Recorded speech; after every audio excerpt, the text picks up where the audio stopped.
Hello, my name is Troy Roach. I'm a citizen scientist studying low-dose nicotine patches for people who have long COVID, ME/CFS, and other similar chronic diseases like fibromyalgia, etc. So today I'm here interviewing Cynthia from Kansas City, Missouri. Is that right? In the middle of the middle of the middle, as you said. Mhm.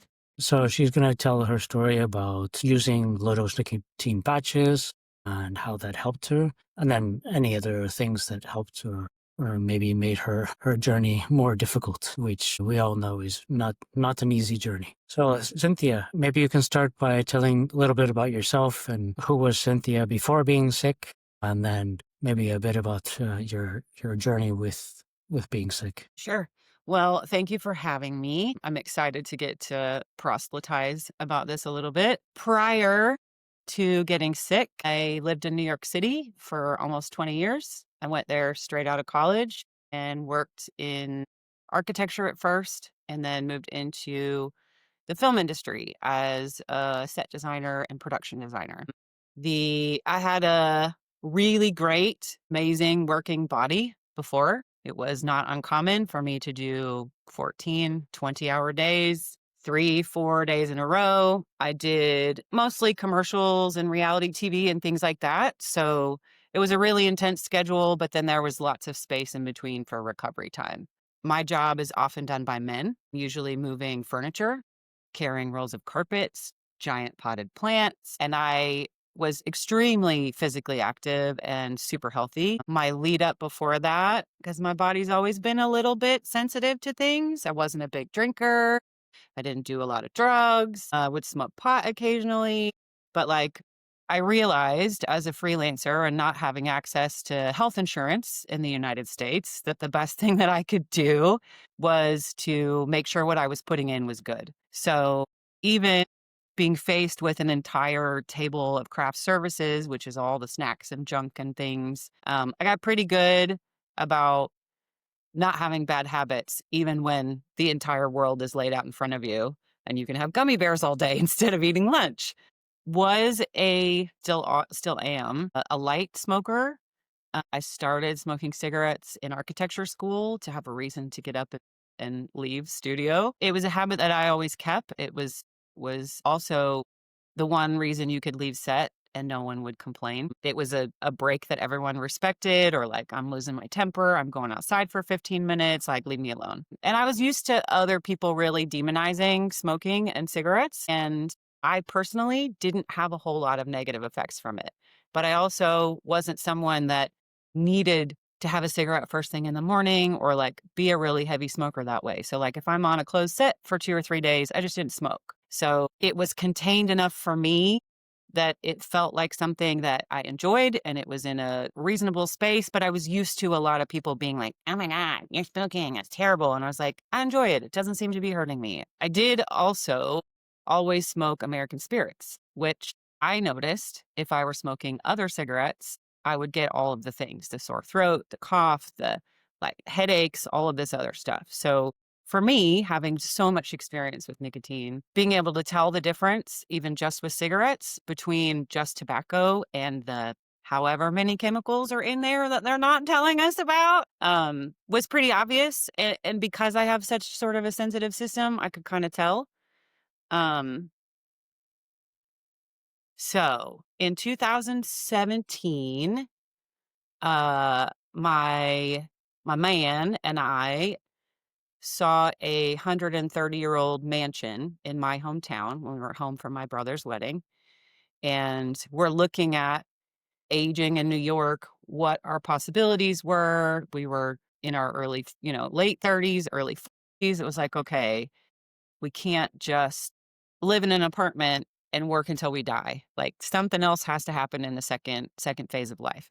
So we came here and bought this house that had no working plumbing and no working heat, and all of that stuff was in my wheelhouse. So all of the responsibilities for doing rehab, which is hauling out plaster, heavy, dirty, usually male work. A lot of that help was with my family. When I moved here, that's about when things started going down. It turns out in my journey in looking for things, I was I was really exhausted all the time. I started having some bleeding problems with my menstrual cycle.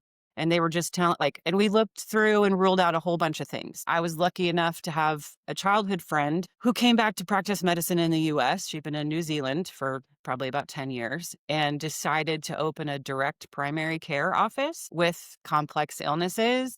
It's a whole lot easier thing to navigate than regular insurance. So I've been a non-traditional case in my life in almost every way. So that early access to a doctor who was for me to be like, I don't know what's wrong. Can we test for celiac? Can we test for the myriad of other things? And in that testing, found out that my iron was really low, like really low. My ferritin went down to 4. Their office, because it wasn't insurance, was able to give me manual pushes of a ferritin complex. Looked like they were putting motor oil in my arm. And we did that for a number of months, and it didn't seem to help.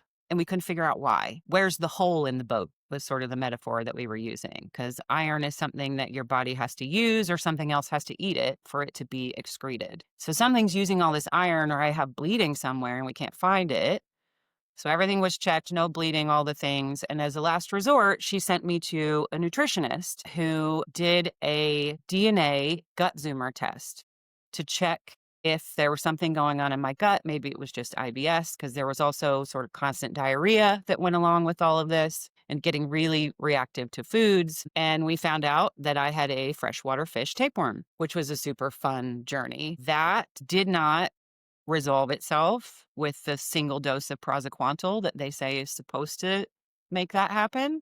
And then COVID hit. In the very beginning of 2020, we went to spend 10 days with my partner, Johnny's dying mother. She'd had cancer for 10 years. We're sort of at the end. She's like, okay, I've had enough. She was in a long-term nursing care facility, like hospice facility in upstate New York, which is where if you're aware of any of the lore with early COVID, it was running rampant through all of that and basically killing everybody who had major problems before they announced that COVID was real. So this was January, February. My partner got 105-degree fever for about 2 days, 3 days. And we both got sick with something that felt like lung stuff that lasted for probably about 6 months, just lingering. And everyone's like, it can't be COVID. I mean, everyone, like doctors, everyone are like, there's no way that that was COVID, because it didn't happen until March. And not until, years later, finally seeing the long COVID doctor in our city hospital, he was like, oh, yeah, absolutely. So for me, the worst part of this entire process is the gaslighting. If you don't know, it's okay to say, don't know. Let me see what else we can figure out. As a waitress, we're taught that. The fact that doctors are not taught that it's okay not to know or to try something else if you don't have anything to offer, and to not say, this is entirely psychiatric, you need to be on drugs for your brain, you're just having anxiety. Those were the things that were the hardest for me. Because if the doctor doesn't say it's real, then your family doesn't think that it's real. And they think that you're just depressed and lazy and a brat and throwing a fit to not do things.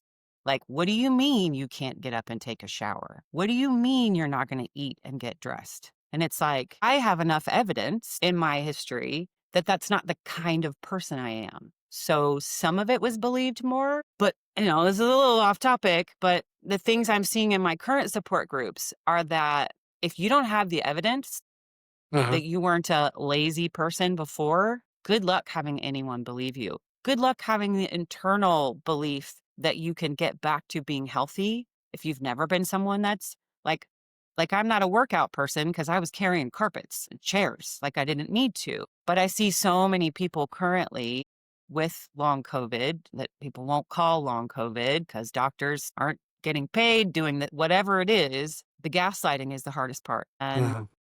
I have a cousin who's my age, who's also half Jewish. And so I believe she is also Ehlers-Danlos, which is a hypermobile thing, which I've learned in the cascade makes us bigger targets for all the things that go wrong. So she's been basically bedbound and handicapped probably since she was about 16. And our whole family is just like, well, there's something wrong with her. She doesn't want to. She's doing this to herself. All of the things that we've heard for years and years and years with chronic illness that the expert doesn't have a name for. Well, it must be you. It must be that your depression or whatever the thing is. So I got really, really, really sick. Like the combination of this is what we think being low iron for a really long time, having a tapeworm that was stealing all of my nutrition and wrecked my entire gut, entire gut. So a lot of my stuff has been focused on trying to put those things back together. I was hemorrhaging, actually. So I had a lot of female stuff on top of things. I'm sick with all these things. I've had a tapeworm. This is happening during COVID. The highest standard for parasites is ivermectin. So Uh-huh. everyone thought that I was drug seeking for ivermectin in the Midwest where people don't get tapeworms and got scared and would like push me out of their office. Or I would go in and have a pill camera from stem to stern. And the doctor looking at it goes, yep, you don't have Crohn's or IBS. And it's like, you're looking for a tapeworm. You're not looking for the standard things. That if you don't fit the mold where they can bring you in and do the oil change and the tire change and send you on your way, they don't want to deal with you. You're a problem for their revenue stream. So the only options you have for treatment with this stuff are I'm a holistic practitioner, pay me $3,000 for 3 months and I come to me and we'll see what we find, Uh-huh. or be standard and get pushed aside. It's been a really, really wild journey.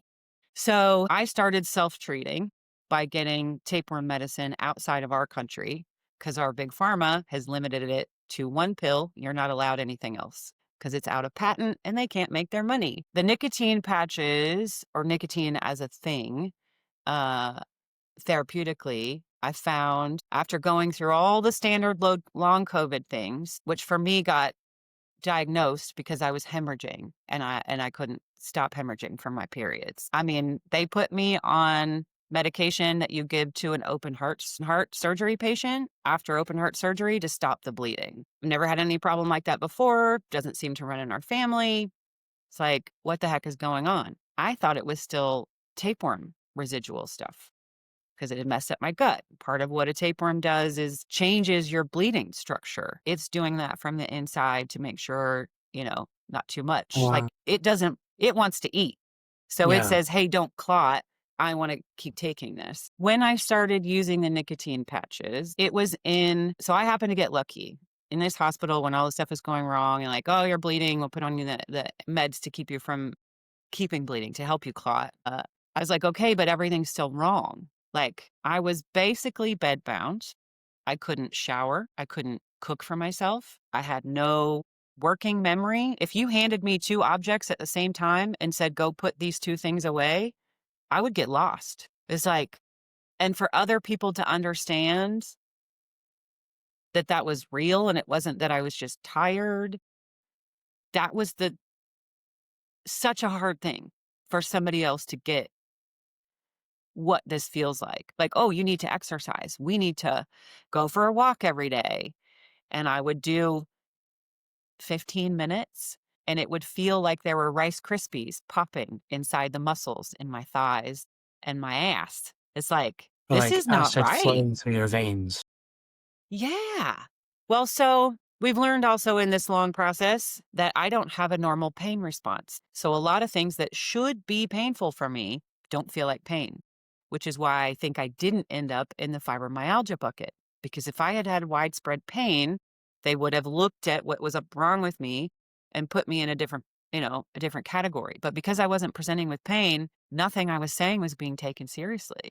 So all this stuff happens. I get sent to an occupational therapist to learn how to be disabled. That's what the long COVID doctor for this whole hospital had for me. And that's the whole metro area. Kansas City is not a small city. Yeah. We have research hospitals, it's not backwards medicine. When I went to that occupational therapist, I got really lucky. She had been seeing and treating long COVID patients for about a year or two and then got it herself. And she came down with long COVID in a really crazy way. And because she had access to things, she started looking at somebody that was at Mount Sinai that was like, hey, how do we rehab this? Because she's coming from it. She usually rehabs stroke patients and traumatic brain injuries. And she is saying that it looks like a traumatic brain injury, but it's a viral brain injury. Yeah, So that's we that's started that's doing so interesting because my main theory is about it being a type of brain injury. right. In the next part of the study, I want to include some people with a traumatic brain injury to see the overlaps and to see if there's maybe some benefits to low dose nicotine in that group as well. For me, there has been a lot of overlaps. And the therapy that I'm doing is like having a traumatic brain injury. So I have the genius of my life is that I've gotten to see and do so many different perspectives with working in film, with moving around a lot, like all kinds of things. I've also had a million different jobs in the in between because I've been a freelancer. When we first moved to Kansas City, I worked for Cerner, which is the company that creates the software that's all the digital charting that the hospitals do. So everything used to be on paper, and then they created the software where like everything's in the computer now. When a hospital would change from paper to digital, they would send 300 of us to teach the doctors in real time how to chart all of it. Because I was a little bit older than most of my peers, I was in open heart surgery with cardiovascular surgeons coming out of heart surgery being mad that I'm telling them how to do something a different way and they don't want to change it. They're very used to very alpha males, which in my prior life, that's most of what I dealt with. Directors, cameramen, Jay-Z, like people who are big egos who are used to being able to say, this is what I want. And you say, how high do I jump and how fast? So understanding, and I lived in New York City, my stress tolerance was really high, really high. You could have 5 million fireworks going off all at the same time, and I can be focused and doing one thing and tune all that stuff out. For me, when it got really bad, the way that I explain it now, it was like being thrust into really severe autism all at once. I have a lot of light, medium autism and like my cousin's kids, and it runs in the family somewhat. So I understand it and kind of have the patience for it. And we have some that are a little more disabled. It's just kind of part of our family. But I didn't have compassion for not being able to handle the lights in a store, being able to hear the fluorescence. I couldn't handle the feeling of air moving on my skin. Like it was like someone took my entire nervous system and connected it up to a car battery and then turned it up to 15, and there was nothing I could do to get away from it. Extreme hypersensitivity.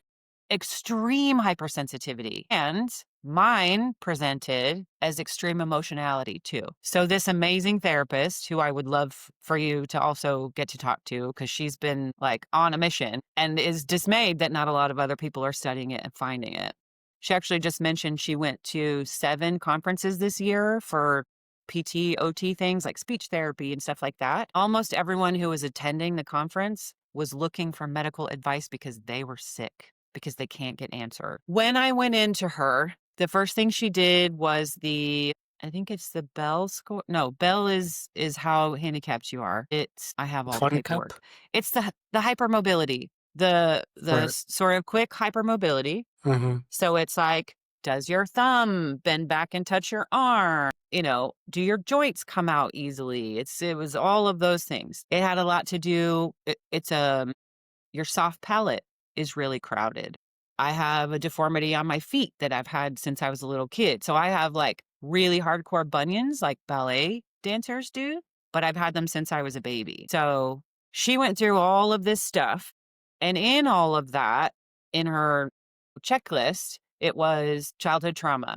So I'm a 9 out of 10 on the ACE scale. I had a 16-year-old mom. Okay. I've had head injuries, not enough that I've been completely out. What's the word I'm looking for? Unconscious. Yes. So none that I was fully unconscious for, but bad enough, right? And if you've had one, every time you have one after that, you have a little bit more. I had a roommate in New York years ago that had really severe head trauma. And then an ex-boyfriend of mine years ago was in a car accident and they actually had to remove a piece of his skull. And so I was dating him in the couple of years after that. And so all of his recovery, the things that happened with his eyes and his ability to swallow, and the fact that he couldn't open his diaphragm fully anymore and he became sensitive to food. So a lot of the head injury stuff, I'm like, okay, I kind of understand. A lot of the autism stuff, I'm like, okay, I kind of understand.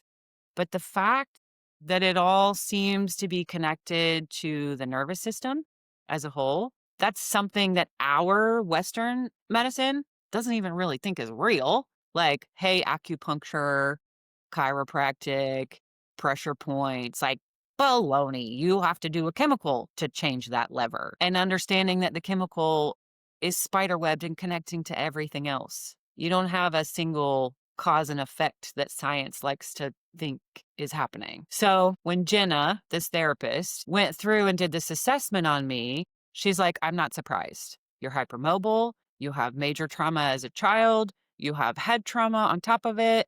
Like, this is just the injury that is going to make all the dominoes go down. So, what can we do?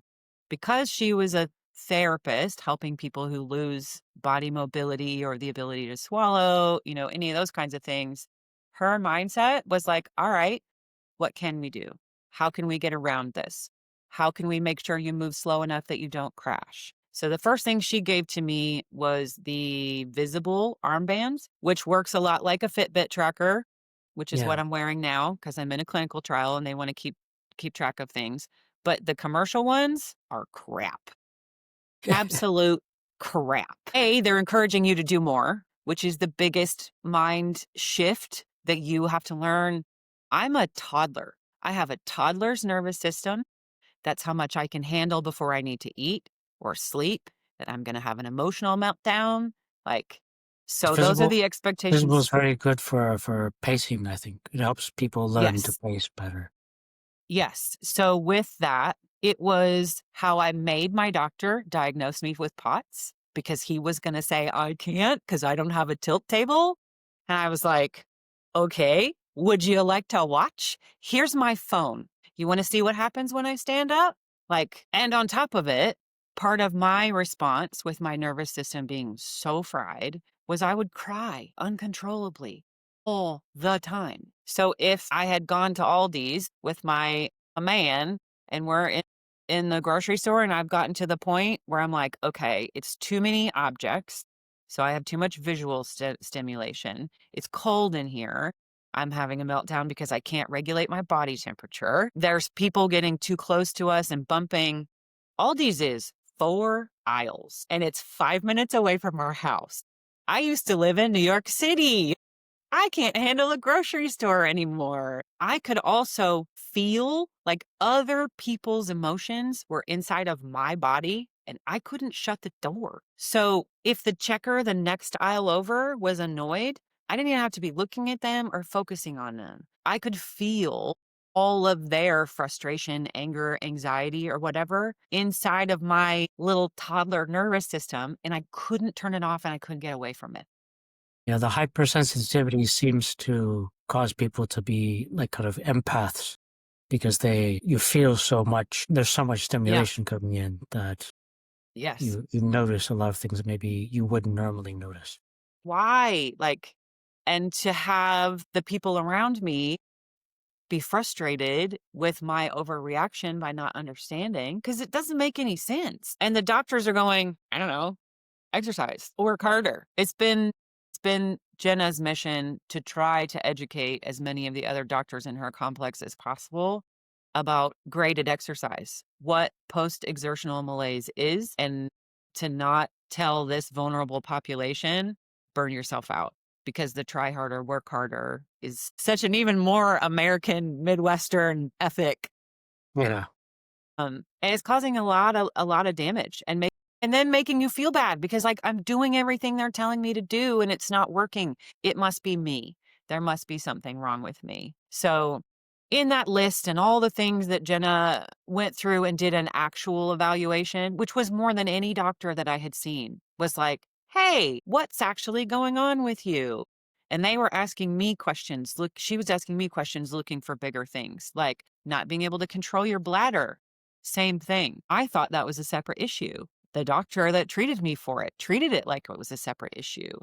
But until I got a hand, and I kept looking for help and no one would help me because I would be crying when I would come in. I would walk into a doctor's appointment and go, I'm gonna tear up. I'm gonna cry through this. I can't help it. I'm fine. I will tell you if I'm actually really upset or distressed, but I'm gonna cry through this. Like, can't help it. Uh-huh. In that long list and the big summary, she just gave a whole bunch of resources. So she hands me this giant stack, and that's where I found nicotine. And I was like, well, fuck it. I smoke cigarettes already. Can't be any different. Maybe it'll help me quit. Don't really want to quit, but everyone tells me that I should because they're going, the reason why you feel like crap is because you're smoking. You need to quit smoking. And I'm like, I don't think so. But so I try the nicotine patches. And the first time I tried the nicotine patches, because I was a smoker, and had been for a really long time, and I know what smoking too many cigarettes feels like. I was like, let's try 21 and slapped a full 21 milligram patch on. Wow, that's It made me, yeah, it is. But I also can smoke a half a pack of cigarettes in a hangout, because I don't drink a whole lot of alcohol. I don't do a whole lot of things. I'll sit and smoke while everyone else is talking and drinking and doing all that kind of stuff. Definitely gave me a buzz. It made me feel a little green, a little nauseous. So the sensation that you get before you're gonna throw up, where like this gets tight and your mouth waters and you're like, oh, I think I want to, so that I don't feel crappy anymore, but you can't quite, and everything's a little spinny. It did that for maybe 30 minutes and then it went down. And then I got normal working brain. I can have a conversation with another human being. Their emotions aren't inside of me. I have enough stamina that I can hold my body up because with my POTS and all the nervous system stuff, I couldn't use my stabilizer muscles. Like I wouldn't have been able to sit up and have this conversation with you. I would have to be, it's like I was melting. yeah. I'd have to be leaning on something or sideways or, That was you know, already on the first day? mm-hmm. That's Yep. very fast. Well, it gave me enough that I was like, there it is. Okay, I'm not broken forever. This can be healed, at least somewhat. Let's see what I can get back. It did the thing where I was like, oh my gosh, okay, let's see. Now, mind you, this is after I'd been prescribed things for my bladder, like stuff just to turn off your sensation to your bladder. I was like, I don't want to do that. I had done hormone replacement therapy for 3-4 months to try to get the bleeding to stop. And I had to fight and come up with a crazy reason, which was the bladder, to get hormone replacement therapy because they said, you're still having a period. You can't have it. I was like, I'm 47 years old and I'm having bleeding problems in my uterus. Can we try it? And they're like, no, no, no, no, no, we don't want to do that. And then when I went to the urogynecologist and said, hey, the bladder thing, she's like, actually, estrogen and progesterone are the things that help that. Me, me, me, me. I was like, okay. So did that for a while and it helped for a little bit. And what seems to be happening in my system as a whole, now that I'm not having my brain shut down from eating a piece of bread. I mean, so I did everything. Health was my full-time job because I'm a freelancer. I don't have children. Our business is out of our home. I had a whole lot more resources than a lot of people do, which meant I could rest really hard. I could stay in bed for a week or whatever. But from being bedbound, like pretty fully bedbound for over 6 months, no light, no sound. I couldn't watch television. I mean, I couldn't take the dog outside. It was too much. Let's see. We did clotting meds. We did bladder meds. I forced the POTS diagnosis. He tried Midrodine, which I did for a couple of months. And it was head to toe goose flesh in a rolling wave about every 20 minutes all day long. And they're like, it'll go away. It's not so bad. It didn't ever go away. It didn't really help the POTS a whole lot. And my POTS specifically really had to do with all of my arms and chest muscles. So if I did anything with my arms, Mm-hmm. sitting down or standing up, my heart rate would go up to over 160 beats per minute. So that means brushing your teeth, trying to wash a Washing couple your of hair. dishes. That's why I have short hair right now. I've had to give up almost everything in my life. The clothes that I wear, I reacted to all my makeup. getting my hair dyed. Like I couldn't keep my arms over my head to wash and condition my hair. It was like, okay, we're cutting it short. So in this journey of having everything taken away from you, being an adult in any way, I can't go anywhere by myself. I can't trust my body to behave. I can't regulate my own emotions. I can't handle someone else being upset with me, and I can't do any of the activities of daily living. And doctors are telling me that it's my fault because I have anxiety or it's in my head and that I just need to calm down. It's like, I mean, we looked at having me institutionalized because I was having toddler crying meltdowns every single day for months. I could not stop. All the trauma coming up from when I was really, really little. It was like I was trapped in that place, and keeping a steady stream of thought is also tough. So thank you for being patient with all over the place. Fludrocortisone. That was the next thing we tried for my POTS because that was the only thing that they could say. I think we have some chemicals that might help with this, get your heart rate down. I went into a crash that was so bad. Thank God I had some tools that I had learned, like temperature. So cold things on anywhere the vagus nerve is, neck, cheeks, face, back of the neck. I had to be face down on the floor. And when I tell you a like terrible twos, 3-year-old toddler meltdown, the like face, the snot, the crying, the like face down on the ground for a half an hour, asking and then I also have to become the driver for the people around me who don't know what to do. So like, hey partner, I'm having a meltdown. I just need you to sit here next to me quietly, like keep your own emotions in check and rub my back like I'm a baby. So nervous system things, all the things we do for babies. Have you eaten? Do you need to sing a song to yourself? So I've learned one of the things that helps with this nervous system stuff is anything that affects your vagus nerve. So Uh-huh. sometimes it's chewing gum if I need to focus, but I don't have TMJ really bad. It messes with some of our hypermobile people. Humming vibrates the vagus nerve, which is here. The kicker is that until I got that nicotine to be able to tell my vagus nerve, the neurological things, hey, you're safe, you can calm down, was like I couldn't get the safe switch to flip no matter what I did. I mean, I tried meditation, acupuncture, herbs, mushrooms, I microdosed. Like, is it marijuana? Is it sauna? All of the things. And Yeah. until it was nicotine, my nervous system wouldn't listen to it. Now that I've flipped that switch, the things that I do, my body's like, oh yeah, I remember how to do this. And it picks it up and goes with it a lot faster. But Yeah, until I got the over that tools work hump, the tools work now because the yes, nicotine has kind of opened up those receptors and said, okay, yes, this is how everything works. And it kind of resets the cholinergic system. So now when you yes, try to self-soothe and all these it techniques works. that they teach you, they actually work. And then like 2 minutes later, you feel fine or whatever. Yeah. Right. Well, so I ended up getting COVID a number of times. I also got vaccinated, I know. And I think a lot of mine was having my system be weak from the tapeworm, giving it a place to get in. And then I think mine is viral, vaccine related. It seemed to happen really quickly, but we don't know for sure. That's my theory. As far as nicotine itself, so I've become the like crazy proselytizer, right? Like I keep nicotine patches in the glove box in my car and in my bag. And if somebody else is struggling, I'm like, hey, try this. And they're like, I'm going to get addicted. Oh my God, it's this, it's that. And I'm like, you can take it off. You can't untake a pill. And I don't know of a pill that doesn't have a boatload of side effects on the other end if you're taking it for anxiety. Like people are like, well, I could give you a beta blocker. And I'm like, no, thanks. No, thank you. The consequences of that thing to my sensitive little toddler system are so big. And what? I'm going to take a beta blocker for the rest of my life every time I'm upset? Like, I don't want to be beholden to the prescriptions and the having to get to the doctor. And that means I'm on the insurance treadmill and like, For the nicotine, you said that you felt better from day one, but I mean, how long did it take for you to get to the point where you like how many days, weeks, months were you taking it before you thought, okay, I'm fairly normal now?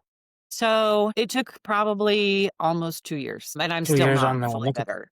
No, it was 2 years. So my approach, because I'm like, I understand it, I'm using it anyway, was let's see. So I read the protocol and found all the things and was like, I can handle a super high dose of nicotine specifically, even if I can't with other things. So you I were did using the patch for 2 years? off and on. So what I would do was like, okay, what else is going on? And I started at a really high dose to go, what's this going to do to me? Like, what's the worst thing that could happen? And I was like, oh, okay, my body can handle it. I like this thing. Let's try to do the rules the way it's supposed to be to see if I can cycle in and cycle out and get my window to widen, whether that's blocking the viral receptors. I probably was still making active virus at the time, that kind of thing. But then, so I started really high dose, probably for about a week, and was just like, "Oh my gosh, okay, I can clean myself. Like, I can cut my toenails and mop the floor and, like, all those kinds of things." And it came with quite a bit of, PEM, and I was like, "Okay, I need to do this the right way." Jumping in the deep end head first. Let's slow down and figure this out. And said, okay, where's my limits? How much can I handle? Is this going to be too much? No, it's not. Okay, well, let's play with it. Let's see how this works and how much and where. So then I started doing the protocols, the early protocols, which were start low and slow, ramp up over time, come back down, take a break for a while to see if that will, a lot like exercise. Let's see if we can widen what your stamina is or how much more you can handle. I also used it prophylactically. So somebody around me would get sick, I would put on a little higher dose, and I finally wouldn't get sick again. It's like I used to be the person that never got sick. And then COVID and everything broke, and it was like, it didn't matter what it was sticking to me. Emotions, colds, like whatever it was sticking to me. So for about a year, I was using them up and down, all those kinds of things. And then because we live in a 130-year-old house on the third story with the windows open, I got bit by a bat. I was stoned and it was late at night and I didn't stop to put my gloves on. It's something that we've had before. We have cats. The cat starts going after the bat. I'm like, reach down, grab the bat, throw it out the window. Well, he turned around and bit me on the thumb. Pretty sure he wasn't rabid, like not crazy or whatever. But when you go into the hospital, they go, yeah, no choice. We're doing it anyway. If you can't bring me the animal, you're getting a rabies shot. You're going to die. And I cried for 24 hours before we went in, trying to avoid having to do this because I was so sure that it was going to put me back in bed, that another vaccine was going to turn me back into a vegetable. And I had just really gotten out. So I go through this rabies vaccine series, which is 7 shots, but they also give you IgG, or RIG. It's immunoglobulins around wherever the bite is to speed up your healing factor. Well, I was sure that this was going to put me down, and I was using the nicotine patches at the same time to try to, it's sort of the crutches, it's the support, it's the thing that's like your nervous system is okay enough that we can learn and handle and sort of start to take on more. And I went into that long COVID doctor after the week or so, and I was like, I feel a whole lot better than I have in a long time. And I know it's not just the nicotine patches. So is it the rabies vaccine or was it the antibodies that they were giving me in addition to it? And he goes, well, I don't think it could be the rabies vaccine. He's like, but maybe we don't know it was in COVID. He's like, it could be. Um, he's like, but I bet it was probably the is it HRIG, human rabies immunoglobulins. So Uh-huh. basically they get plasma from someone they've given that has rabies and take their good healer cells and give you some of them. Wash them, clean them, give you some of them. Uh-huh. He goes, yeah, there's a clinical trial that's doing that too. And open up the drawer next to him and hands me a piece of paper that's like half wadded up. It's obviously been in the desk for at least a month. Uh-huh. And it's a clinical trial for IVIG. I'm like, okay, I'm going to do that. And that's how I wound up getting to the IVIG as well, which is insanely expensive. In the US, it's $3,000 to $5,000 a dose. It has to be administered intravenously over a number of hours. So sometimes 3 up to 6 hours per dose. It's usually only used or recommended for people that have really long-term autoimmune, like, shutdown things. Uh-huh. And I got really lucky to get into it because you have to have a POTS diagnosis, like full POTS diagnosis before they will even look at you. Uh-huh. So that visible armband where I forced my POTS diagnosis was the only way I could get that doctor to listen to me. He's the one that ended up giving me the the POTS clinical trial information. So, in addition to the nicotine patching, I have also been on IVIG for the last 9 months. My last session is actually next week. And they've been paying me, which has been really fantastic to have a tiny little bit of money in the time where you can't work or do anything. Yeah, and then giving you expensive medication on top. I mean, just access. Like, it's crazy that I have access to it. So the name of that trial is called Recover, and it's Recover Autonomic. They are offering 2 arms. One of them is a drug, which I can never say properly, which a lot of people in forums and things are saying is helping their POTS quite a bit. And then the other, you can refuse that. The other arm is just the IVIG or placebo, which would just be saline, which just saline is also supposed to help POTS patients. For me, so I get a half a bag of saline, and then I get my IVIG, and then I can have the other half a bag of saline. And they check my blood pressure all the way through this. My blood pressure goes down even more after they give me saline. So whatever they think it's doing, literally having the opposite effect, the saline. The study is supposed to be super blinded as well, and the IVIG doesn't taste like saline. So I'm so sensitive when they just do the flush, little tiny bit of saline to flush out your like infusion port thing, I could taste it, like smell it, taste it. And so when they give me the saline pre-drug, I can tell that it's saline. And the moment they hook up whatever the clinical trial thing is, it doesn't taste like saline anymore. And I did a whole bunch of research, and the only 2 things they could be offering me are saline or the drug. So I'm pretty stinking positive that I'm getting the drug and have been for 9 months. I'm so recovered that if I tried to enroll in the trial right now, I wouldn't be accepted because my heart rate change isn't as much. So, and they wanted me to be off as many meds as possible before I started. Like, that's, they want better data.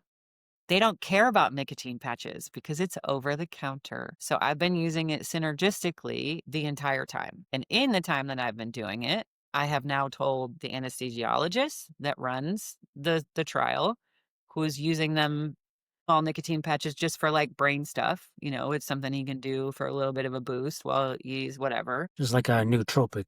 Yeah.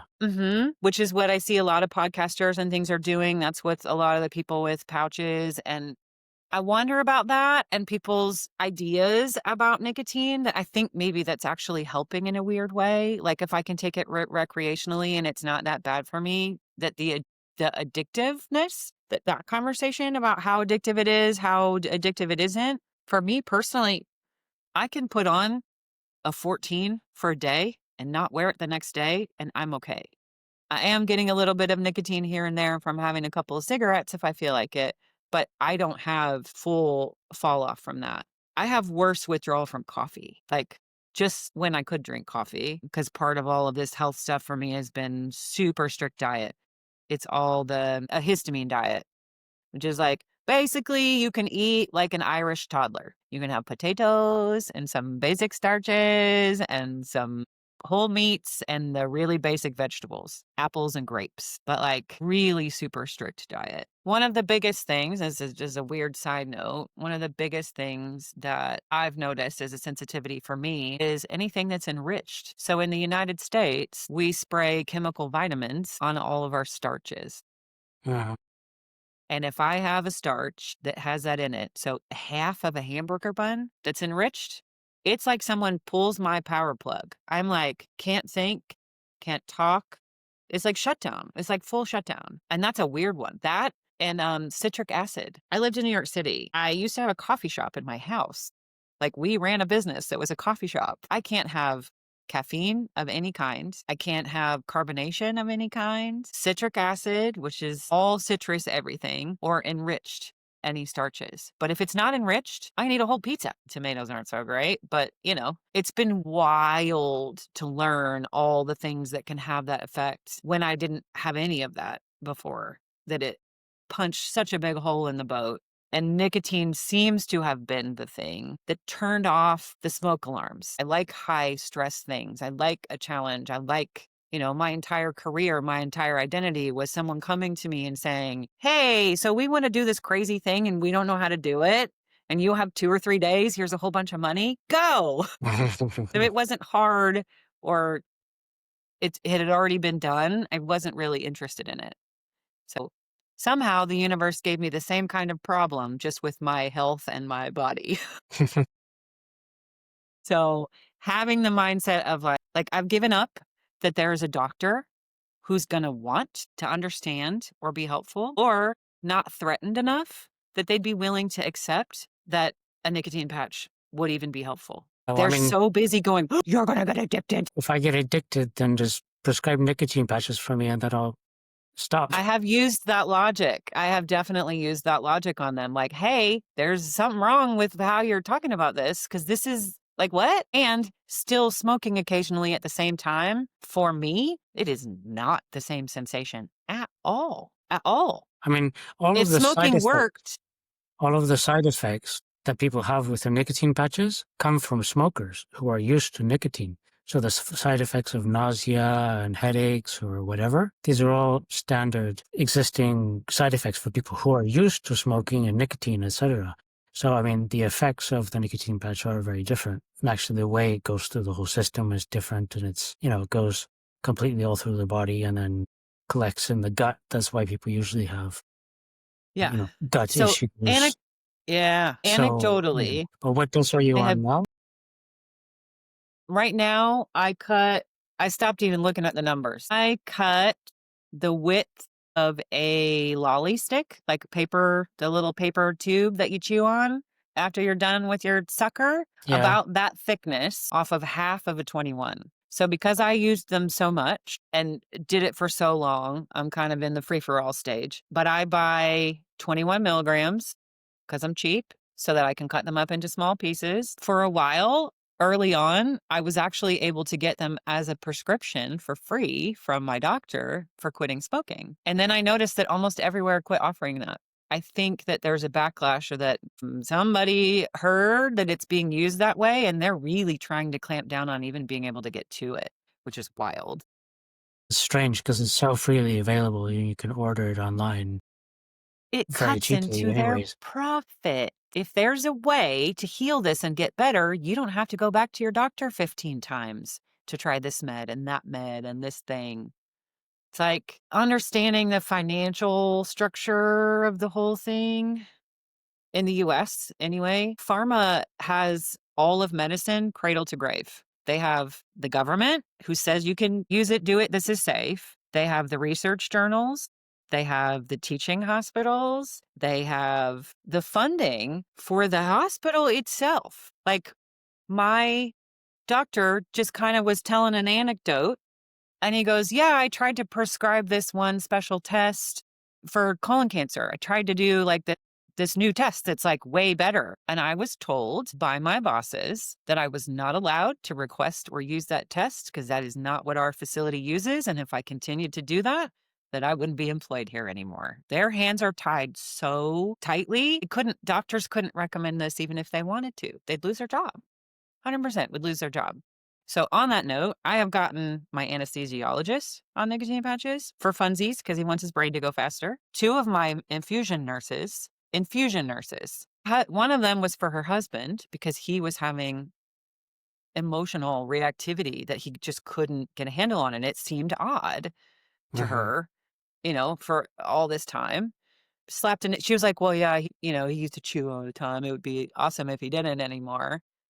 Yeah. She was like, oh my God. It was like a switch. It's like, it's crazy. Like, so easy. The other infusion nurse is having a major nerve pain. She's had cancer. She's had a pancreas removed, like all kinds of other stuff. And, we're in there for 3 to 6 hours doing these infusions. So you get to hear all the things. And I start going, I'm using nicotine patches. I was like, what? "Oh, I don't know. I'm scared. I don't want to get addicted or this thing." And I was like, "Baby, you can take it off." She's like, "Oh, oh." I was like, "Here, you don't even have to buy a whole box. Here's a packet. You could have one." She found that her specific nerve pain, she's got problems with a hip and a knee and things like that. She's like, "I put it on the site specifically and Uh-huh. those nerves calmed down."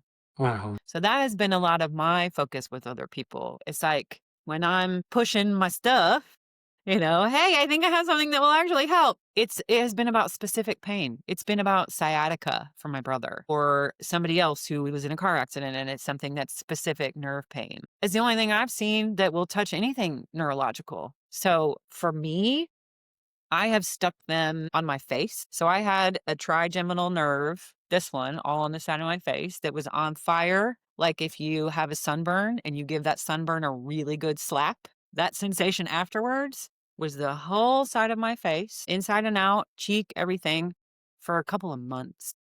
And the occupational therapist was doing physical things. She was trying to make sure the places where those nerves go in your ears and behind your jaws and into your collarbone, that it wasn't mechanically stuck, so she's doing cranial sacral and moving things and opening things and lymph and all that stuff. I finally was like, fuck it. Stuck a nicotine patch on my goddamn face. It went away. Couple of days, totally went away. I've had no recurrence of that at all.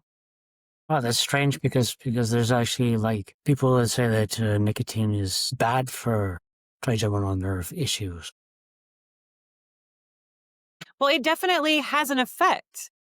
So, and everyone is so different when they're doing this, like how damaged you are, where's your nervous system at, what does your realignment and reset need to be? If it has an effect, I'm sure it's going to be bad for some people and not for others. But the fact that it has an effect is not something that Western medicine has anything to offer in response to. Like you have nerve pain, the only thing they can do is numb you so much that you don't care. Well, I mean, it Back, has an anti-inflammatory effect, which is well documented to have anti-inflammatory effect. And one thing I've learned from nerve pain is that you only need 1 millimeter of space for that nerve to stop having pain. As soon as you have that 1 millimeter of space, the nerve is like, okay, I'm fine. So if you can get an anti-inflammatory that's local, the nicotine that's transdermal is going right into that spot.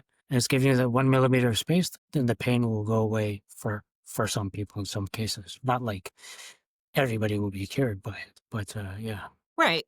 Yeah, no, I think that might be a major problem with the science in our Western medicine, that we say it has to work the same way on every single person every single time for this to be used. And it's like, well, what if just I'm allergic to tomatoes? Yeah, That sort of, it's one box, it fits one way, it has to work for everyone. It's only like this. Seems to be just a silly way yeah, of thinking as a yeah. whole. There's a scientist, Nick Norowitz. He's famous for doing N of 1 trials on himself. He has a famous Oreo cookie study where he used Oreo cookies to lower his cholesterol, etc. And he's a It doctor. was the And palm oil. I bet it was the palm oil. no, he was using. The thing is, he was on a very high fat diet, carnivore, etc. So by adding in any type of sugar from the Oreos, then his body was getting energy from sugar and didn't have to make as much cholesterol, so that lowered his cholesterol a lot. So Interesting. it's a bit of a circus trick, but Yeah, it's very interesting because he says that, if you have a study of 5 million people and you say, okay, this thing works, but then if you do it for yourself and it doesn't work, you don't care what the 5 million other people have. right. It's all every study, an N of 1, an N of yourself is more valuable than an N of 5 million. Science is, I think, is going to slowly turn in that direction of individualized science, looking at people's genetics and their microbiome and everything. So what happened to the worm? Did you get rid of the worm? Well, they don't come with receipts, so I don't Yeah, know how long I had it. And yeah. the type that I had, it's called D-latum, is sort of the shortened version. You can get from swallowing lake water or eating sushi. If sushi's been frozen, it kills everything. And any commercial grade sushi in the US has been frozen at some point. So it probably didn't come from food. They can live longer than 30 years. I could have had it my whole life.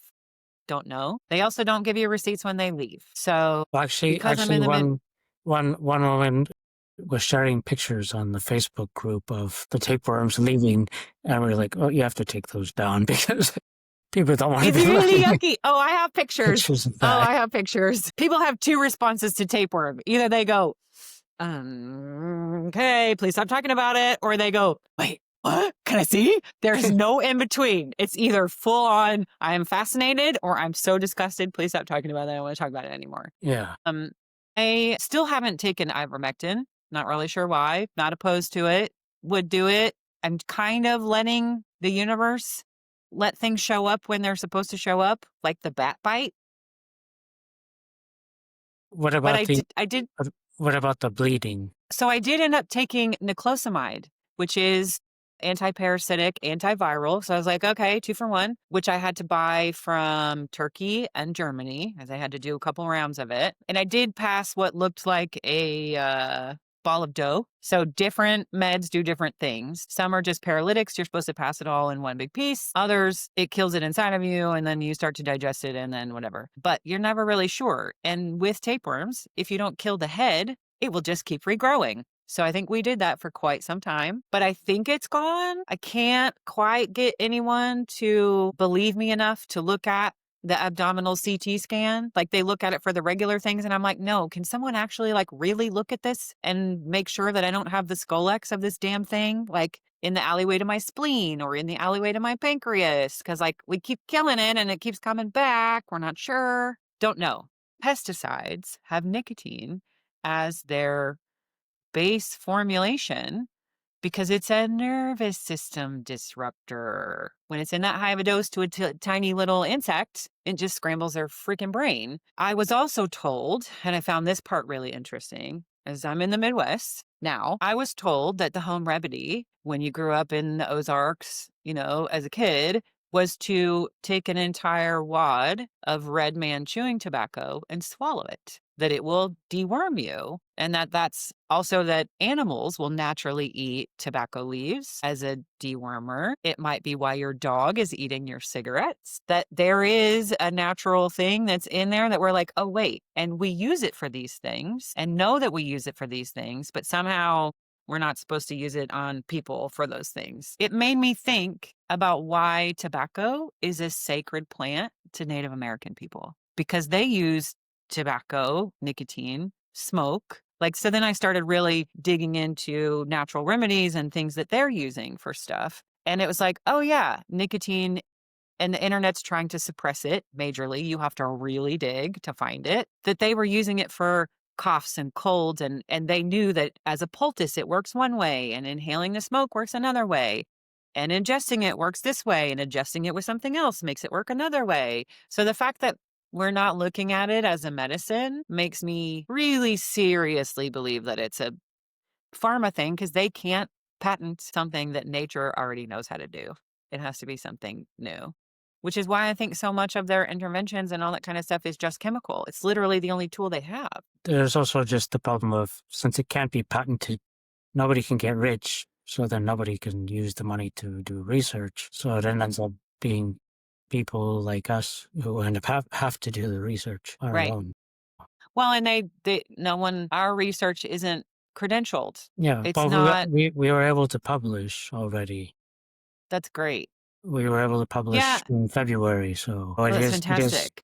Since it is, published in peer-reviewed journal, etc., then that's helped a lot of doctors be able to say, okay, well, there's published research on this, so I can give this to my patients, etc. You've covered my ass that it's legitimate enough that now I can say, and maybe I won't lose my job. So, did you try different brands of patches, and did you notice any difference between the different brands? I did. The first one was one that I got for free as a script, quit smoking thing. And I don't remember what brand that first one was, but then I started looking for it cheaply.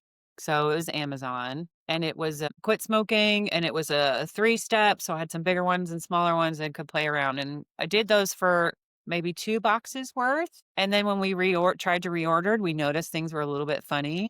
So I definitely heard the chatter in the groups about there possibly being knockoff patches, and noticed that with the maybe second or third box from that same cheap Amazon that like it didn't something seemed a little bit funny. I don't think I got a whole dud, but I was like buying the same thing and it doesn't seem the same anymore. And I don't think it's me. And then I ended up switching to the rugby patches most recently because I was seeing and hearing that, like, hey, these aren't the fakes. Yeah, it's a little more expensive, blah, blah, blah. Actually, some of the things I'm not super keen about with the rugby patches, they don't cut easy. And the sticky is like pulling out from under the patch and the backing. So like it gets stuck inside the foil or it gets stuck on my fingers when I'm trying to cut it and put it on. It's like the sticky thing when you get a credit card in the mail where it's Yeah. stuck to the paper. It's like those little boogers are kind of in and out everywhere. Yeah. I did also notice that it felt different. So whether it's the formula that they're using for the nicotine or maybe even dosage or whatever, uh, it definitely did feel different and a little cleaner, a little, the example is like if you ever drink like really cheap tequila, the hangover the next day is like just a little greener. It kind of had that sensation of like in the off brand, in the rugby brand. I didn't know because I was the one I used first. When I switched to the little more legit company, little more expensive brand, I'm like, oh, it's a little bit better, a little bit higher quality product, a little bit higher quality in how calming it is without the little tinge of greenness to it. Uh-huh. And they seem to last longer. The sort of, for me, noticing that I needed to, like sometimes you forget to change the patch. It's most often I'm wearing them on my shoulder blades. I started out doing them on my arms and I got really itchy, red, all the things. And I decided that a little itchy spot was less bad than a drunk autopilot, that the nicotine helps the autopilot be a little less drunk. Like, Yeah. okay, we can breathe, we can see, we can think, we can swallow properly without choking. I can handle someone else having a little bit of a meltdown and be like, okay, you can keep some distance with that thing. Definitely difference in brands. And what I would say to people is start tiny. Start tiny. Cut the tiniest little sliver, little corner of a thing, like less than the size of a pea, and stick it on you somewhere and see what happens. Pay attention. Even doctors who are prescribing medicines that they themselves have never taken, it's called practice. Practice means try a little, see what happens, make it a point, if your brain doesn't work, to write it down or say it out loud to somebody else so that you're paying attention. Oh, that thing, because it's so subtle, it's so soft. Like one of the first big wins when I put the nicotine patch on, I yawned. My nervous system hadn't yawned in 2 years, and I didn't notice that I had stopped doing it. Yeah, because it's a And it's vagal like, response. well, I'm starting to learn almost everything is a vagal response. Having your nose run, having your cheeks flush, feeling scared when someone gets near to you, your heart rate, your blood pressure when you stand up. I remember when I started sweating, I was like, oh my gosh, I'm so happy. Like, Johnny's like, what? I'm like, look, babe, look, I'm sweating again. And he's like, oh, yay. Like the things that he's had to toddler congratulate me getting back a little at a time. Yeah. The So, ability to focus my eyes. did you notice any differences with the menstrual cycle as well, or especially like in the Oh, first yeah. month? Yes. So if I had something that was going wrong, I'm trying to like correct it with whatever else I can, whether that's diet or exercises or whatever. I would often put the nicotine patch wherever the problem was, going, hey, pay attention here. This is being unruly. Let's see if we can settle this down a little bit. So I have worn the patches behind my ears. So on the bump behind your ear, so that I was getting a lot more sort of brain nervous system things. I did do around here once and was like, oh no. My heart's like, la la la la la la la la la. I was like, okay, we don't like this. Do that. But my infusion nurse, who's in chronic pain all the time and can't take any more pain meds, like any of that kind of stuff, when we talked through all the things, she fucking stuck it right here. And I was like, Yvonne, what are you doing? And she was like, oh my God, it was so good. She's like, because she's under so much stress all the time as a nurse and in chronic pain herself, that she was like, oh, it was so good. I mean, it was a really small dose. She's like, but I had literally, came down to a place where she's like, it was just that little bit of calm that I needed. Your best friend sneaking in when you're stressed out and giving you a really big hug. Nobody knows any more than you do, especially because they're not inside of your body. And you have this weird thing happening that's totally new that no one has any answers for. You might as well. I started having dreams again. So one of the things I figured out when it broke, for me personally, one of the things skill sets I needed to have to work in film and have things like flip schedules, like, oh, for the next week, we're doing night shoots. You have to be up at 8 p.m. and eat breakfast at 10:30, and be up all night long. The ability to sleep anywhere at the drop of a hat.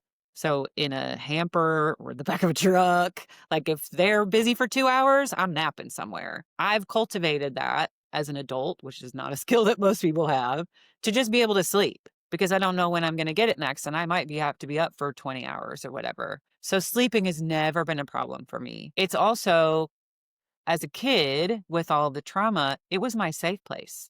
To get out of the situation, I can just go to sleep. So I've got a really good lever with that. But I also used to dream a lot. And I learned now, most of my emotional processing, if I'm really stressed out about something or I'm planning something big that I don't know how to do yet, I can dream about it or sleep on it. And I will always feel better, have more of an answer. Like it's really a refuge, safe place. But I was sleeping 9, 10 hours a night and not being able to make it through the day without a 3 or 4 hour nap every day. Like I couldn't do more than about 6 hours max awake at a time. So my life was just asleep, all these other things and not be, trapped in this prison. So when I was nicotine patching, I did notice that it started letting me have REM sleep again. So I realized I'm not healing. Physical body's not healing either because I'm not ever going into REM sleep. So if you're not in the repair mode in your brain, it's not fixing anything. You're not healing. I'm like, oh, no wonder I'm not getting any better. That was one of those, oh my God, babe, I just had a dream. I didn't realize I haven't been dreaming for years because your brain is also not working. So you're not tracking that you're not doing these things. You're just trying to stay alive. Yeah. I did recommend nicotine patches to other people that were really having trouble sleeping. And they had a really hard time understanding why a stimulant would do that thing. So I have personal anecdotal evidence of someone that was not sleeping at all, couldn't get the brain to shut down and use nicotine patches and is sleeping reasonably now. Yeah, and I went and did a sleep study to test for REM sleep and things like that. But anecdotally, so nicotine helped me be able to get back into REM sleep, even though I was sleeping more than 12 hours every day. And I do smoke a lot of weed so that I can tolerate being trapped in my little castle that I can't leave and I can't do anything. And to give me an appetite because a lot of stuff just like couldn't force myself to eat. Vagus nerve, gag reflex, disgust. I mean, I got where I couldn't drink tap water because it tasted bad. And I'm looking at myself going, are you kidding me? It's water. What are you talking about? It was like I could taste distilled versus spring. The chlorine is in my face from the tap water. And I realized if I had a glass of water, I would want it to sit for a day before I would want to drink it because I was so sensitive that the chlorine needed time to off gas. Someone goes, oh yeah, I let my water that I use for my plants sit out for a day because it's better for the plants. It has time for the chlorine to evaporate off and the plants like the water better. And I was like, that's why I like it too. Didn't realize. Yeah. It's good for your plants, but what about for your family? Yeah. Yeah. So spring water, like nicotine has helped that autopilot calm down. Whether it's doing the What is your viral Bell's receptor, score like now? my what? What is your Bell score now? Like on 100%, how functional are you? Like 100% would be completely functional? So I think I'm not completely functional. I'm kind of scared about ending IVIG and wondering what's going to happen. I still pace aggressively. I know what the cost of things is on my little toddler nervous system now. I usually know that if I go and do something like I went grocery shopping, I'm going to have to come home and take a nap. Those kinds of things. So I would say at my worst, I was probably at a 20 or 30%. I could get up and go to the restroom unaided, but I couldn't always get back. that level of exhaustion. But now what percentage would you say you're at? So now I would say I'm probably at about 80%. I don't have stamina. I don't have strength the way that I used to, but most of my sensory things have come back down to a more normal place. So the sirens are off. It's not screaming at me anymore. My ability to focus with my eyes is starting to come back, but I'm still on a crazy strict diet. Crazy strict. If it's fun, I can't have it in any way. And internally, I'm not mad about it because I think how you feel about the thing informs your body how to behave about it. So if I'm mad about then I don't get to eat all these things and my life sucks and this is terrible and wah, wah, wah, wah, wah, I'm getting feedback loop from that. So when I do something naughty, it's like, okay, I'm going to have pizza. This is super exciting and super fun. I'm not going to load 10 other things on top of it, but let's do this one thing that's a little testy and see how that is and feel okay about it. Feel good. Ooh, like I did fun, a little bit naughty. Like, oh, I'm going to have a vanilla shake. Whoa, crazy, some sugar. Because it's your nervous system and your nervous system is reacting to absolutely everything. What you tell it is just as important as what everybody else is telling it. So that means like getting my brain shifted that way, where like I'm listening to Ram Dass lectures while I sleep and the music is, and I'm a New Yorker at heart. I want 15 vendors and people screaming and, all that kind of stuff. And just can't right now. I'm a toddler. Maybe we'll grow into it again, but this is it. You better be happy about it because it isn't going to change, at least not for a while. And it's not going to change if you're mad about it. So I think I'm probably at about 80%. But I've also had IVIG. So I had a super actually healing thing pushing me from behind while I'm calming everything down with nicotine. And I definitely use it if I have to go to a public event or, like Thanksgiving with my family. Guess what? Guess what I'm doing? And I can smoke a cigarette while I have a nicotine patch on and I'm okay, which is, I know not a lot of people, but I hear a lot of guilt from people in POTS groups or in chronic fatigue, all those fun things. Going, I'm vaping it. I'm vaping all the time. It's the only thing that makes me feel better. And I feel so bad. I have to quit. And it's like, there's something in here that's important. Just make the thing a little cleaner, make it a little bit safer so that you're not getting all the other crap along with it. Because nicotine is doing something for you majorly. And I think Uh-huh. it's neurodivergent brains. I think it's just, I've got 15 tabs open all the time. And then nicotine is like, hey, let's just look at this one. Well, they're upset with you. That's their problem. Okay. I don't immediately get sucked into somebody else's entire panic, drama, worldview, whatever it is. And I Uh-huh. used to have that really good. Like working in film, you really have to be able to tune out somebody else's temper tantrum and do your own job and go, okay, you can have that meltdown when you figure out what you want, come back to me and we'll see what we can do. Hopefully I continue to get better. I'm still fertile. We moved here to try to maybe be able to have kids. And luckily my family is long breeders, but I also really wonder what getting pregnant, having a baby, doing that after having the immune systems. I probably have 50,000 people's immune cells in me now from IVIG for 9 months. No one has any idea what that does. I will say, other people that were in that study who hadn't gotten as better first, who were also pretty sure that they weren't getting the placebo, as soon as they stopped getting the IVIG, they went back to where they were. The results were only temporary. It's like you kind of need to get your own body to know the dance steps and have enough strength so that when the teacher's not leading you through it the entire time, you can do it by yourself. So Uh-huh. that's kind of been my mindset, where a lot of other people are like, oh, you're going to give me this pill and it will turn this off. I will be better. That how they're looking at fibromyalgia and MS and chronic fatigue and POTS is that it's something to turn off. Uh-huh. And it's like, no, I think it's happening because because your autopilot isn't on properly. So turning something on and toning the thing to be on, which is your nervous system as a whole, is the only way it's going to know how to drive your body in the future. Taking a steroid to force your heart rate down or up. Like, how's that going to work long term? What?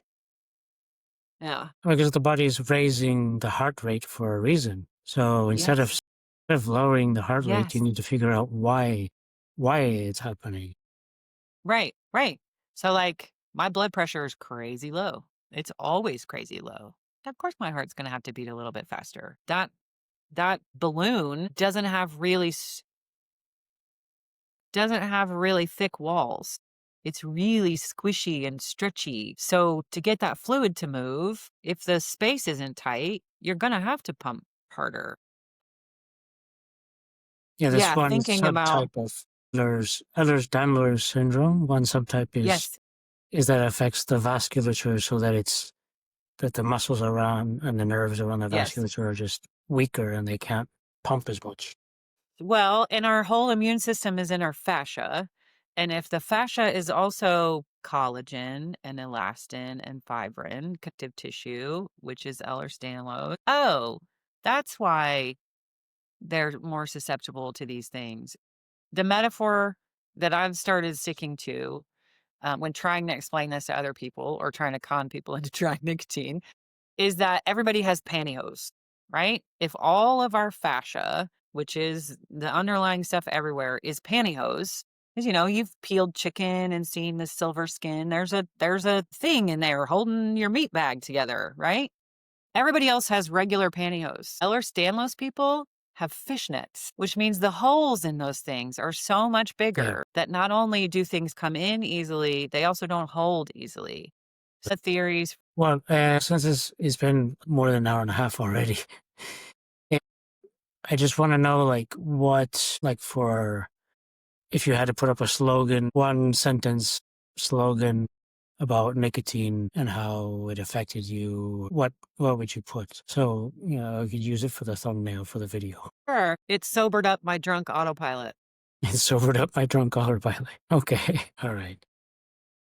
So much of this is nervous system related that until the driver of all of those things isn't freaking out, nothing else can heal. Yeah. Nothing else can heal. How did you find it? How did you find nicotine? Um, well, I just found it because I was on Twitter researching, contacting other researchers and other patients and trying to find what people are trying out. And then I found the Remission Biome project. It was Mm, started by Tess. And I was like very interested in the whole idea of citizen science and getting more data because you have this problem with social media is that you might have a group with, 100,000 people in the group and somebody would post in the group, has anybody tried nicotine or nicotine patches? And then you would get like two responses. One person would say, I tried it and didn't do anything.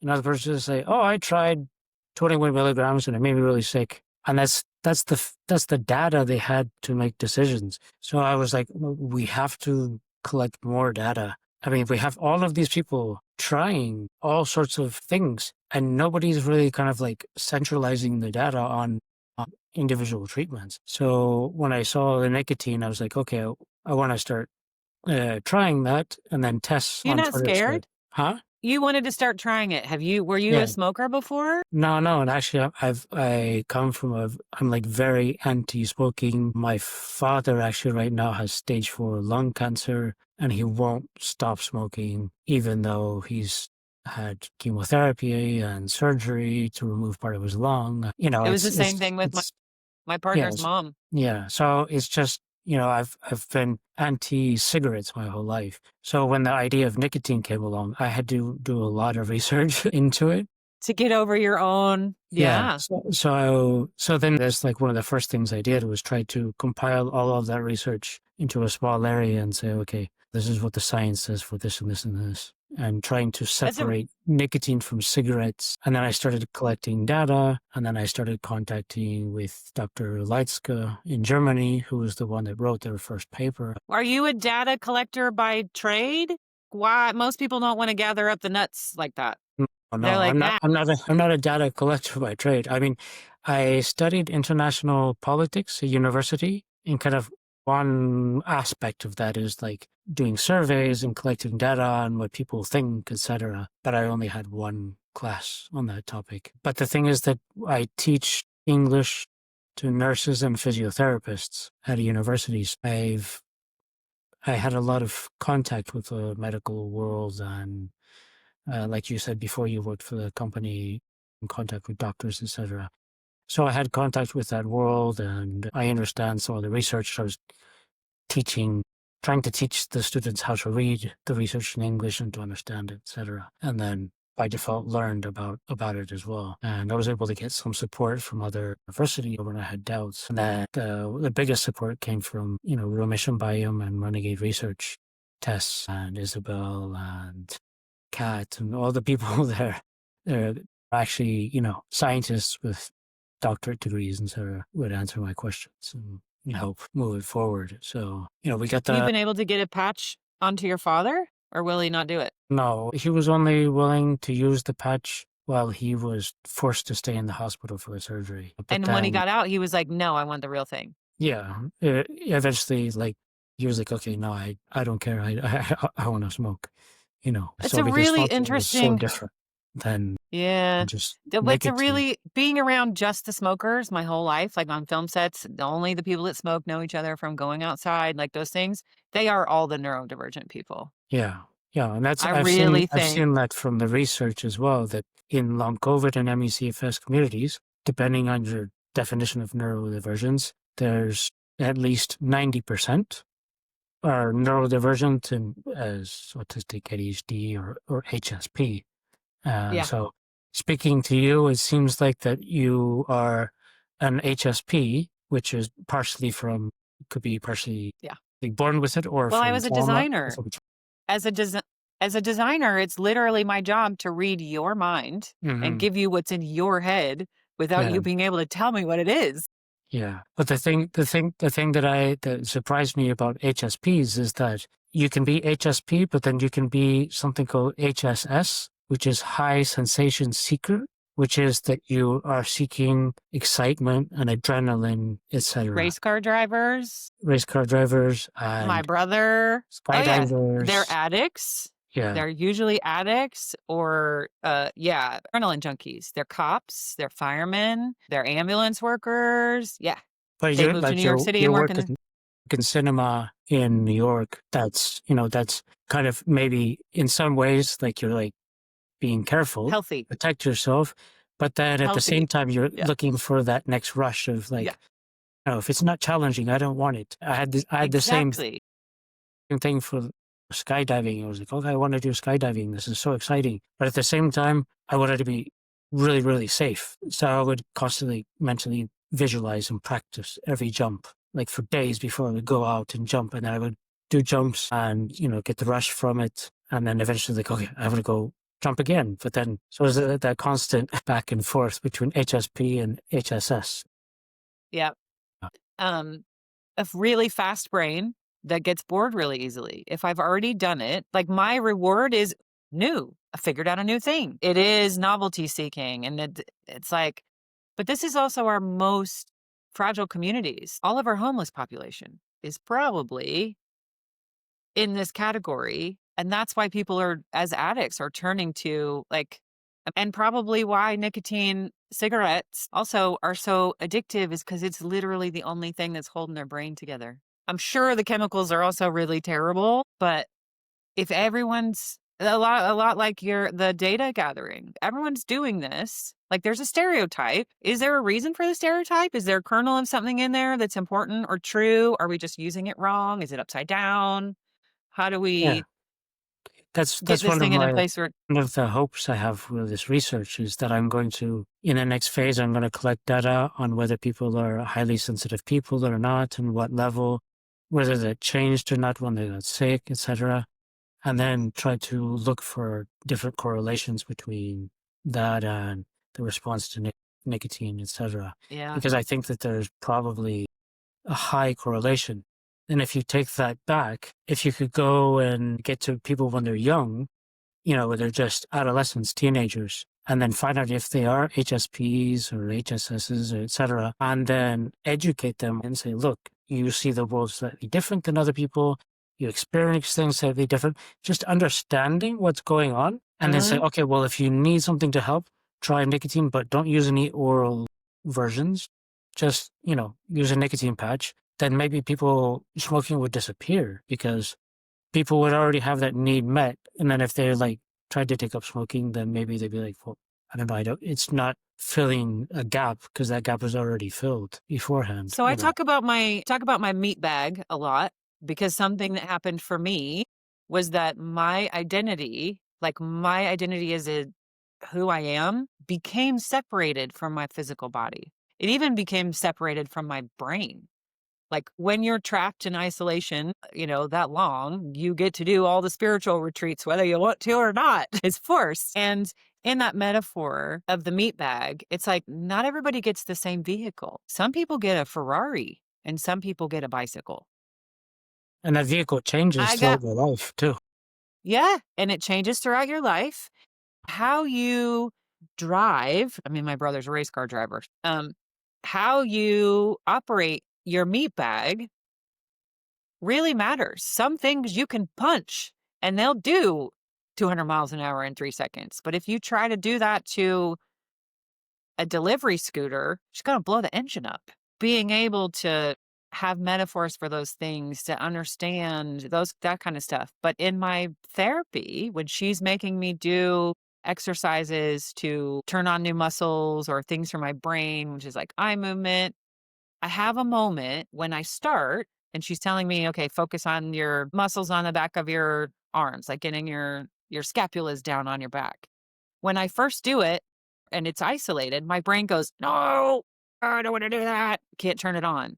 But if I do something else, like wiggle a little or dance a little or sing to myself or laugh or know that I need to tap my toe when I'm doing it, my brain goes, okay, we can do that. And once it picks it up, it goes really fast. But learning all of those nuances of what your meat bag vehicle is and how it works lets you unlock and get to healing and moving and speeding around faster. But Yeah, that's called without dual task nicotine, neuro what? rehab. It's called dual task neurological rehab. Something they use in neurological physiotherapy rehab, I think having it your also brain means you have do two 80, things. which is Yeah, like, oh, you're going to focus on this thing? We're going to go, no. But if you do this, it comes in and it's easy and slow and no big deal. yeah. But without nicotine, I wouldn't have had access to any of that.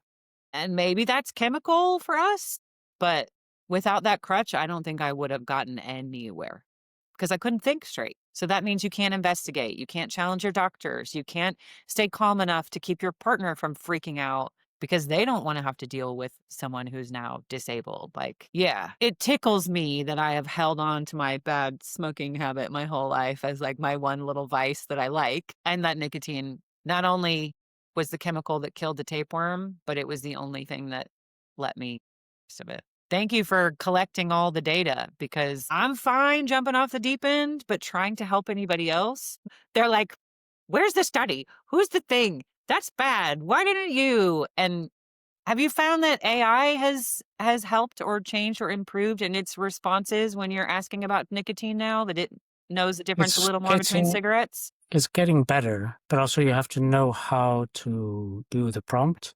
If you just say, Yeah. "Is nicotine good?" We say, "No, nicotine is bad." But if you say, How does nicotine affect this receptor?" Only look at nicotine and not cigarette research or something. You can get better answers. But I tried to do some pictures about a year ago, and I was like, okay, give me a picture related to nicotine and this nicotine patch and this, but make sure it Yeah. has nothing to do with smoking. And it just kept trying, and it just cigarettes kept popping up all over. And I said, no, there are cigarettes all over these pictures. Please give me the picture without cigarettes. And there's like, okay, we understand. We'll try again. Here's a cigarette. Again.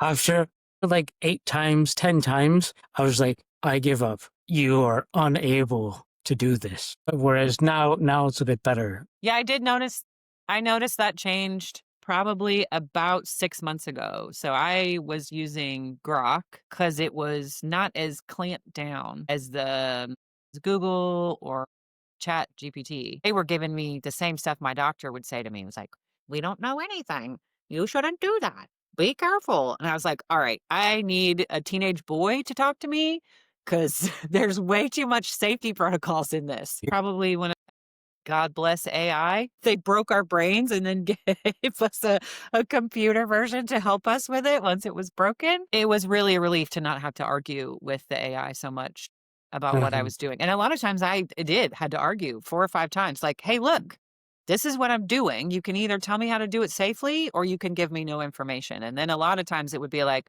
well, okay, here's the actual scientific information instead of the placating warning stuff on the top. Is Facebook the most trafficked place for all the info and groups and stuff? Like, do you know as far as the nicotine test, like which one is the biggest hub, I guess is the right question? Well, for nicotine, we have the Facebook group, Yeah. but That's that's where a I usually private. send people. Yeah, but it's a private group. But it's the best place for resources for the actual patients. Twitter has gotten a lot worse over the past couple of years, but it used to be one of the best places for researchers and doctors and stuff to kind of exchange information and stuff. And there's still some people on there. I stayed on there because it was something where you could get onto Twitter and send a message to somebody who won a Nobel Prize and say, "What do you think about this?" And all of a sudden, like 10 minutes later, you get an answer with them. But if you sent them an email, they wouldn't be answering your email. But for You some might as reason well on send them a Twitter, they letter. would just Yeah. answer you. So I was getting all of this access to all these different, renowned researchers, correcting me and giving me feedback and stuff.